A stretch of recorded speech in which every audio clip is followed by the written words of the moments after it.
Anyway, we're getting traction in our channel. So what better way to kick off our first new video of the year is a compilation feature of one of our videos from 2 years ago. The Animation Domination High-Def retrospective.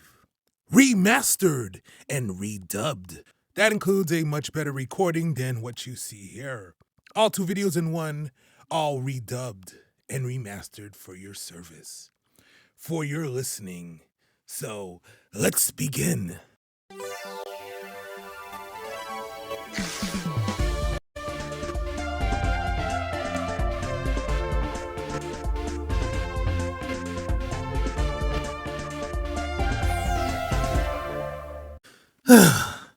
I relatively miss the early decade of the 2010s. Yeah, granted it started a bit bad, but the bad led to some good, and the staples are permanently etched into my memories, along with some of the BS I had to endure, personal and or not. But I'm more focused in one year in particular. 2013, baby. It was a new start of me. Personal-wise, who knows or cares? But many things throughout that year brought a lot of significance towards me in entertainment, particularly thanks to this new block. But first, a sponsor. Alright, I'm new and getting used to this format that I'm now using. Well, I'm growing this channel, so please like, sub, hype, share, so I may reach many, many more. And procure many engagements. Alright, let's get started. Animation Domination High-Def, abbreviated as ADHD, typical, is a Saturday night Fox block spin-off of Animation Domination on Sundays. It's basically Adult Swim for non-cable viewers. And since growing up without cable until late 2014, it was a luxury I wanted more of. Even though I collected as much as Adult Swim content on DVD sets and more so, this block gave me much to be amused by on Saturday nights, from shows and the interstitials in between, and much later on FFX. So let's go over this, shall we? Launching in July 21st, 2013. Wow, the time just flew by, huh? And lasting for no more than 90 minutes a week. The block consisted of 6 originals with varying differences of style and execution. Some may jive towards you and I, and some may not. But that's alright. They existed, they did their own thing, and went away quietly into the void. That was odd. Anyway, not on par with what Adult Swim accomplished, Nick Weidenfeld, former development head of Adult Swim, I believe he's returned long ago, was set out to do so, and what created felt pretty unique to the Fox aesthetic. Now, here's the shows in question. Axe Cop, created by Malachi and Ethan Nicole, based on a series of webcomics. We're focused on this macho man, Axe Cop, and his partner, Fluke Cop, a regular by-the-book guy, and a cavalcade of allies as they deal with the crazy threats, idiosyncrasies that surround our titular hero. For one thing, I do dig the heavy art direction and stylized creative processes of how it contrasts with not taking itself as seriously as it is. More so like the Tick series in a way. Anyway, lasting for 2 seasons and 22 eps, the pursuit of justice never ends. We'll chop your heads off! High School USA, created by Dino Stephanopoulos. If you're unfamiliar with that name, look what he's worked on before this. That's right, from the creator of Moro Oro, he brings us to The Gang, a rather stereotypical clique of students akin to millennial upbringing and their daily lives while navigating through their teenage years. Its style, aesthetic harkens from Archie comics, but ramping up to 11 in oddballery. The characters is what sells us to a show, from characters like Marsh, the happy-go-lucky ray of sunshine who dwells in naivety. Amber, the typical pretty girl who's more of a ditz. Cassandra, the vain one who harbors intimate feelings to her personality. Blackstein, the African-American Jewish guy who goes along with the gang, but is committed to his faith. And Brad, the overcompensating jock who's living with the most utmost shame. Being voiced by TJ Miller. All in all, There were things I did enjoy and things I didn't.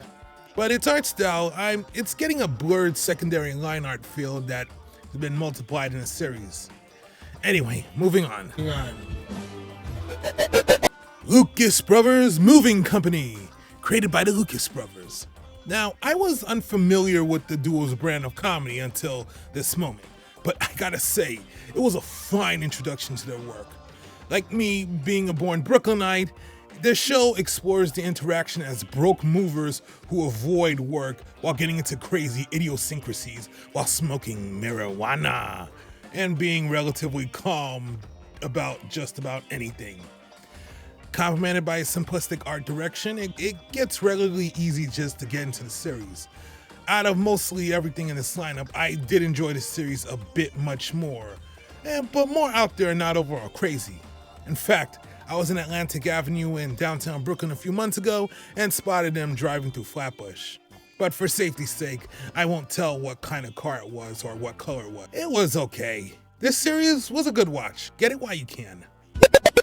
Away! She was about to take off her bra! Oh, there's my telescope. Is everyone in this house a total perv? Golan, the Insatiable, created by Josh Miller. If you enjoyed Billy and Mandy, you could be interested in this one. I know I have. Centering around a suburban family, we're taking to a fish out of water story focused on a demigod warlord who dominated his dominion of Gokruel until he was ousted and taken in by said suburban family. The cause was their morbid goth daughter, Dylan, summoning said character. Anyway, hilarity ensues with the chaotic duo discovering themselves their dark destinies. Heck, it was the only series that graduated from being an ADHD series and into Animation Domination proper, starting with season 2, which rebooted its premise. And honestly, I wasn't a fan of that direction, but whatever, it managed to make their stay as long as it did. Moving on. Well, time for bed.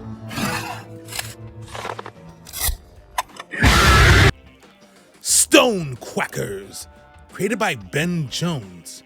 I wonder what he made before. Problem solvers! Okay. I take it back. Jeez. From this to a relatively chill series, such as this is something. A first for FFX and the one following this. Stone Quackers blends surrealism and artistic impulse and its quintessential 2010s animation feel, akin to regular shows and other shows that focus on slacker characters. Not as much as an impact, but it's a relatively easy watch and for more of a slice of life feel, anchored by the characters of Wit, Clay, Barf, Dottie, and their foil, Officer Barry. Stone Quackers give us a relaxed chill of nostalgia of a time I often thought of living. Major Laser. Major Laser. Major Laser. Last but not least, Major Laser, created by Diplo, Ferry Guo, and Kevin Komatsu. Last but definitely not least, we cap off with this series focused on the titular character of a Jamaican super commando who fights against the totalitarian and dystopian regime against the president and his cronies.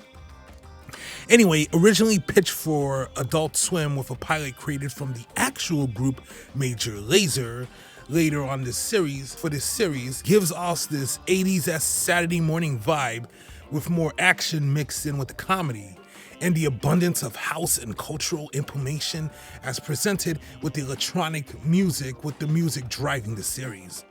In a way, it feels like a light reminiscent of Black Dynamite with a moderate budget. I do actually want to see more from this, but alas, nothing else. But what we got was good enough. And that is all. 6 short-lived series that displayed this block's potential. One would wish it would have lasted as long as it did, but hey, what can you do? We only covered the shows, but not the creative interstitials in between. That alone is worth a video on its own. And there are things worth highlighting anyway. Anyway, thanks for sticking us around, and join us next time for part 2 of our ADHD retrospective. Good day, Mr. Jenkins. I would like 1 bag of weed, please. Coming right up! Thank you. This weed is so dank, so dank, so dank, so dank. Hey y'all, I hope you enjoyed part 1 of the retrospective. And I feel like it's time for part 2. This time we're focused on the in-between interstitials and shorts ADHD brought us. I think you'll be surprised about what goes into making these. Heck, most of these are just random shorts or separate series in their own rights. But that's what we're highlighting today.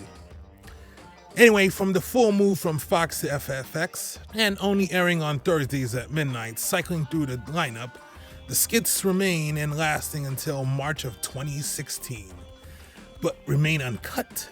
Let's get this road on to the show. The Lucas Bros present The Adventures of OG Sherlock Kush. First, the Lucas Brothers present The Adventures of OG Sherlock Kush. Think Sherlock Holmes as a pothead. Yes, the tale of Sir Arthur Conan Doyle, master detective, gets turned on its head with his very simplistic series of minute-long shorts are titular characters' escapades, along with the ganja where it gets him to either unintentional trouble or success. Very well, as long as you don't take it seriously. It's a decent watch as a time waster. With this next entry, goes to all you repetitive know-it-alls who no one invites at parties. This is scientifically accurate, where the phrase ruining your childhood only stems into play. Using a known popular theme of a song or children's show, the lyrics are retrofitted with detailed, accurate inputs of whatever the form the character takes. Animation or animal-like being alike with gruesome results. But does it stop us from enjoying? Who knows? I'll crush you yet. If you remembered Smosh's Onishi High School Battle, here's something up that alley. Schoolgirl Crush. With all the choices presented, their anime parodies were present and being limited animation at their disposal.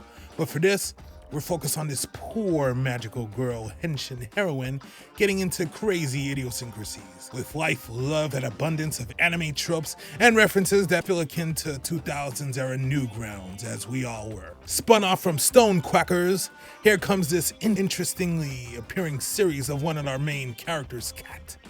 The titular character seeing the world through his eyes and experiences, and through its morbid sense of humor can only get away with a lot. With a limited time set, there's much it does to one of each of its episodes. From its sophisticated sounding Cat, who we all hear through in a monologue. With some liberties taken with the art style, it offers a different set of explorative storytelling as present. Give it a go when you can. Life sucks. Learn the ways and how with ADHD shorts, akin to Schoolhouse Rock, with educating the masses with educational supplements with song of this. Heck, there are even things I didn't even know until now, ranging from politics, school workings, mortality, pretty freakish, garish stuff, but it aids well. Rug Pug Life! A gun-shooting son of a gives zero hex and has reckless abandon. But they didn't make much of this, so I'll leave it at there. Anyway, moving on to a series of singular ones. I'll cover as much as I can, but not too much. Y'all gotta be surprised on your own when you see this out for yourself. A Sailor Moon parody which focuses on Pluto's emission. Thanks, Neil! Power Rangers, Voltron, Gurren Lagann, Transformers. You thought Endgame's crossover was ambitious? You haven't seen anything yet in this hybrid of mecha-infused head-on action. Anime Family Matters. It's in the name, make of it what you will.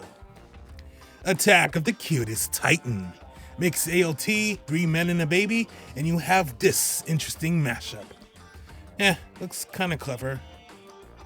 Anyway, a few and slew more of these popular stuff from its heyday in the early to mid 2010s, like Marvel, superheroes, 80s, 90s movies, video games, retrospective. All those make you feel as such as Everyone is Lonely and the Depression song. It's like a music video with popish visuals, but with no one special and noteworthy track gets into a nostalgia. Remember when using 16-bit visuals harkens to a retro sentimentality of how one lived differently compared to now? And how we can get lost reliving the good moments, and this did came right at the moment back then. and it was a pretty good time, but also missed the times of yesteryear sometimes.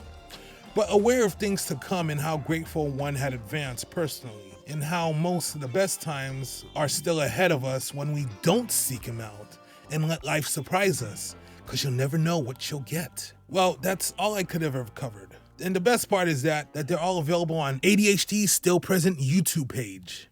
Now, even though ADHD is all over for now, a bit longer than most, they're still relatively busy making new content for FFX Cake and starting a successor channel called AOK, which dwells further into parodying everything from preschool, cartoon figures, video games, comic books, you name it.